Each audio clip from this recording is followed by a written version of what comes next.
Hello everyone, welcome to HPM classes. Hope you all are doing well. In the previous video, Chapter 5 Fundamental Unit of Life has been covered, जिसमें हमने पढ़ा था कि सारे living organisms cell के बने होते हैं, right? We have seen that so many cells join together to form tissues and different tissues join together to form organs and organs work together to form system. Link has been shared in the description as well as in the I button. Click the link and watch the video if you missed to watch.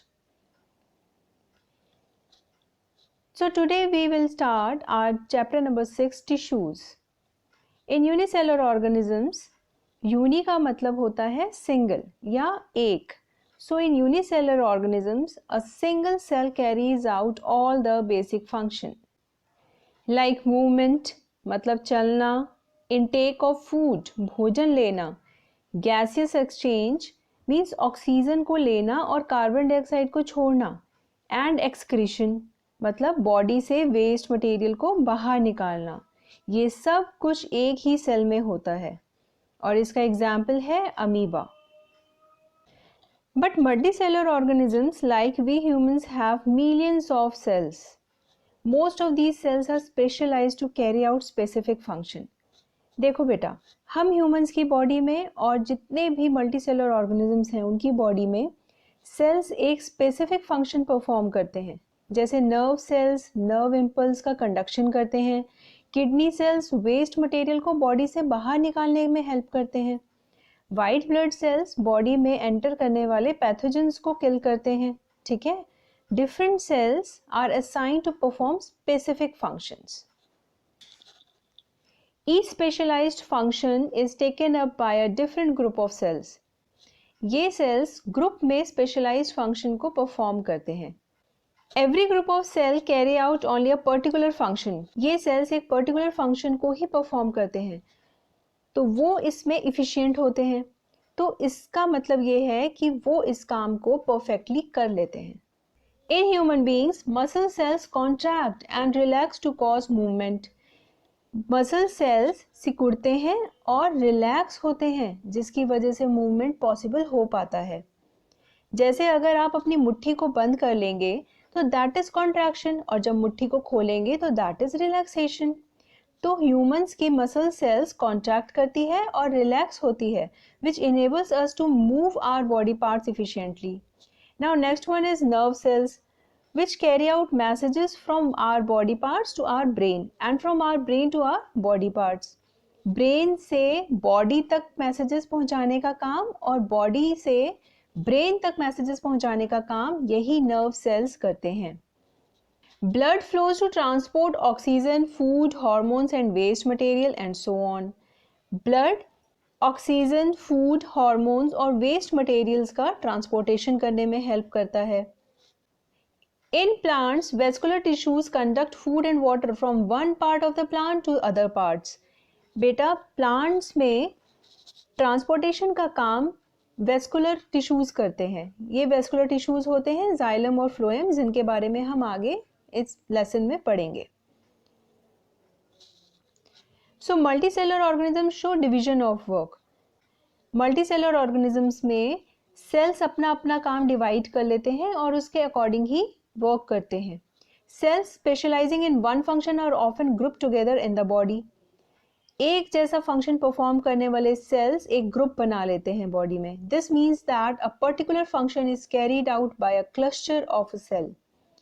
बेटा, cluster का मतलब होता है गुच्छा. तो sales एक गुच्छे की तरह इकट्ठे हो जाते हैं.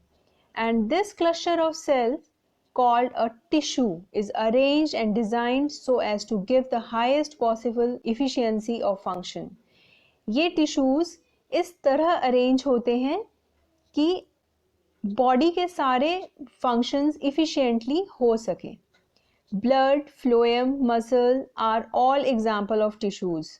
A group of cells that are similar in structure and or work together to achieve a particular function forms a tissue.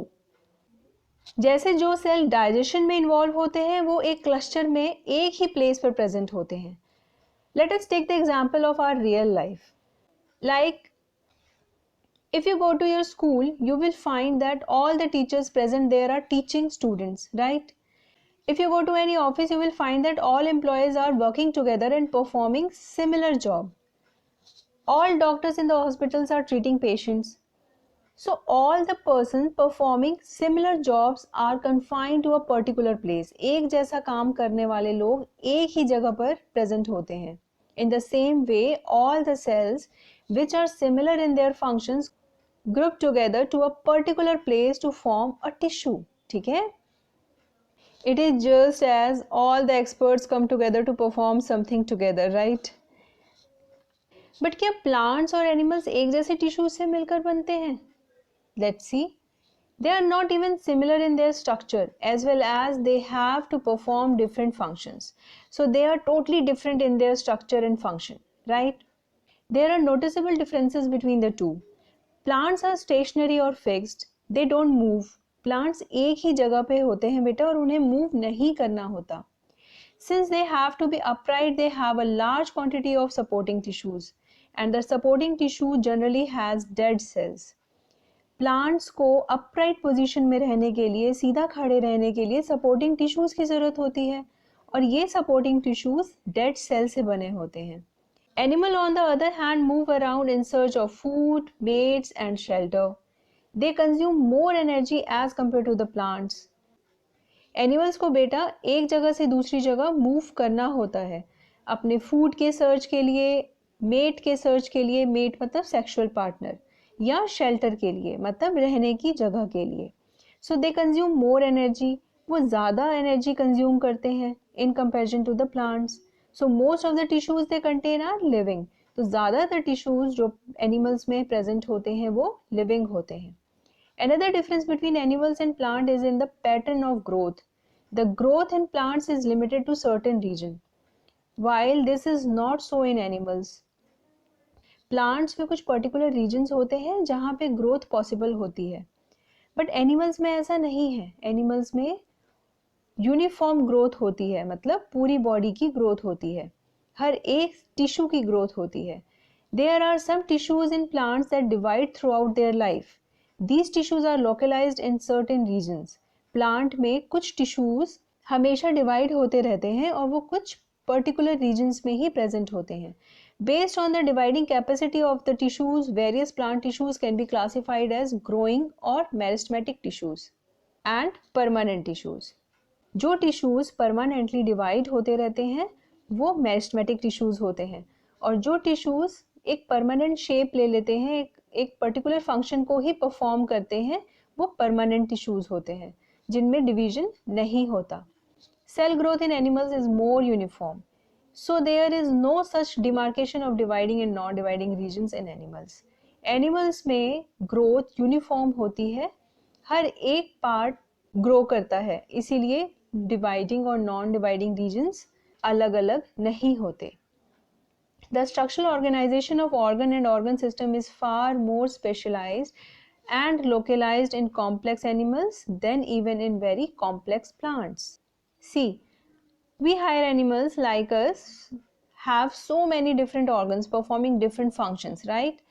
So our body is very complex and that's why we called complex animals. और हमारे organs और organ systems का organization बहुत ही specialized है, मतलब different functions को perform करने के लिए different organs होते हैं, और जो organs similar function perform करते हैं वो एक साथ जुड़कर organ system बनाते हैं.